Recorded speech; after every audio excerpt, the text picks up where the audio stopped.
یہ نہیں کہ نماز چھوڑو پیر کی عبادت میں لگا ہے سب جنت دلا دے گا. کہاں کی جنت دلائے گا؟ کون سی جنت دلائے گا؟ بہت سارے پیروں نے اپنے مریدوں کی نمازوں کو برباد کر رکھا ہے. کہا نہیں تمہیں کیا ضرورت ہے، میں سب بخشوا دوں گا. تم اپنے جسم کے علاج کے لیے جو ڈاکٹر ڈھونڈتے ہو، اچھے سے اچھا ڈاکٹر ڈھونڈتے ہو، MBBS چاہیے، MD چاہیے، اور اپنے روح کے علاج کے لیے جھولا چھاپ جس کی کوئی شریعت میں علم بھی نہیں، ایسے پیر کو ڈھونڈ لیتے ہو جو تمہاری طبیعت اور تمہارے روح کا علاج کرے گا. شیطان پیر کی شکل میں بہت زیادہ آتا ہے، اکثر آتا ہے، کیونکہ گمراہی یہاں سے زیادہ ہو سکتی ہے. اسی لیے اعلیٰ حضرت رضی اللہ تعالیٰ عنہ نے شرطیں لکھ کر کے رکھی ہیں کہ کس سے بیعت کرو گے، کس سے نہیں کرو گے، کیونکہ سب سے زیادہ یہاں گرنے کے چانسز یہاں ہیں. یہاں اندھا دھند یقین کیا جاتا ہے. پیر کی بات پر ایسے آنکھ بند کر کے یقین کرنے کا رواج ہے ہمارے درمیان. اس لیے شیطان اس چور راستے سے اندر آتا ہے کہ سارے مریدین آمنا صدقنا کہیں گے. میرے عزیزو، یہ بات میں اپنے لیے بھی کہتا ہوں. آج اگر مجھ سے بھی کوئی بیعت ہے، میرے ہر اس مرید سے بھی میں یہ کہوں گا، اس وقت تک تمہاری بیعت قائم ہے جب تک میں شریعت پر قائم ہوں. جب تک میں شریعت پر قائم ہوں اس وقت تک تمہاری بیعت قائم ہے. اگر مجھے شریعت سے ذرا برابر ہٹا دیکھا، میری بیعت توڑ دو، بلکہ خود ٹوٹ جائے گی، خود ٹوٹ جائے گی. میں پیر ہی نہیں ہوں، میں پیر ہوں، پیر نہیں کہلاؤں گا، پیر. یہ بات اس لیے عرض کر رہا ہوں کہ شریعت کے ترازو میں ہر ایک کو تولو. میں دوسروں کے متعلق نہیں کہہ رہا، مجھے خود تولو. جو مجھ سے بیعت ہوا ہے اس مرید سے بھی میں کہوں گا کہ شریعت کے دائرے، یہ نہیں کہ میرے پیر نے کہہ دیا آنکھ بند کر کے، جیسے آج کے لٹھو مرید ہیں کچھ، پیر صاحب نے کہہ دیا نہیں ہونا ہی ہے انہیں. نہیں، پہلے پرکھو اس کو کہ پیر نے اگر حکم دیا ہے تو رسول پاک کی شریعت کے مطابق دیا کہ نہیں دیا. مفتی اعظم ہند رضی اللہ تعالیٰ عنہ اپنے ایک مرید کو ٹکٹ لانے کے لیے بھیجے اور وہ ظہر کی نماز قضا کر گیا. عصر کے ٹائم پر پہنچا تو سب سے پہلے مرید سے یہ پوچھا کہ ظہر پڑھی تھی کہ نہیں پڑھی تھی، ظہر تھی یا جمعہ کی تھی. اس نے کہا لائن میں لگا تھا، چھوڑ کے جاتا تو پھر لائن ٹوٹ جاتی اور ٹکٹ بھی نہیں ملتا، آپ کا چھوٹ گئی. تو آپ نے جلال کا اظہار کیا، ٹکٹ پھینک دیا. یہ پیر و مرشد ہے.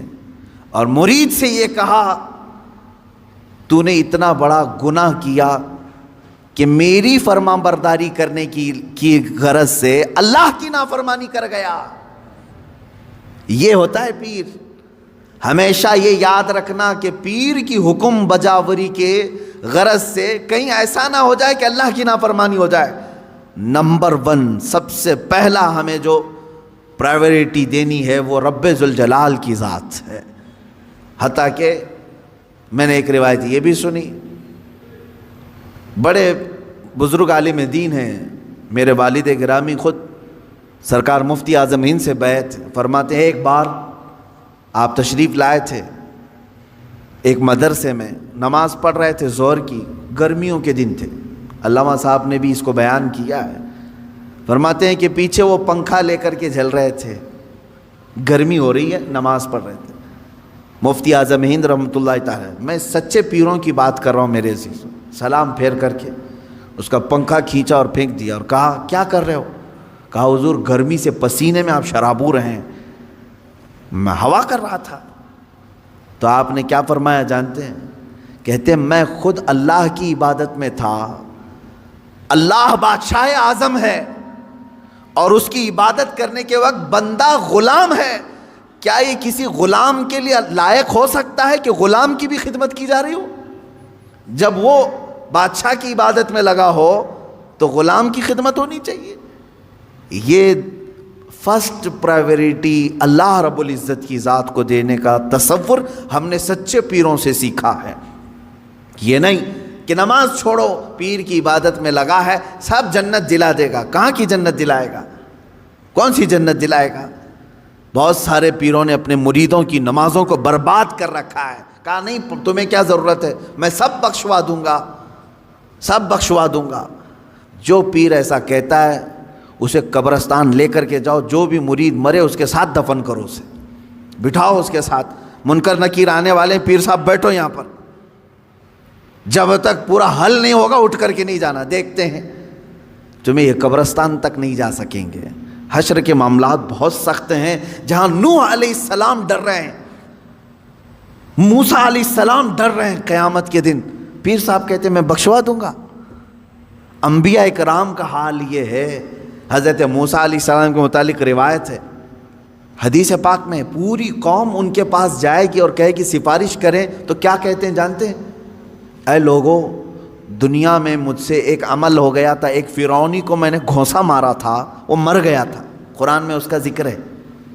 ایک فرعونی وہ لڑ رہا تھا، کس کے ساتھ؟ موسیٰ علیہ السلام کے خاندان والے ایک آدمی کے ساتھ، تو ان کے خاندان والے آدمی نے مدد کے لیے پکارا، آپ گئے، اس کو گھونسا مار دیا، وہ مر گیا۔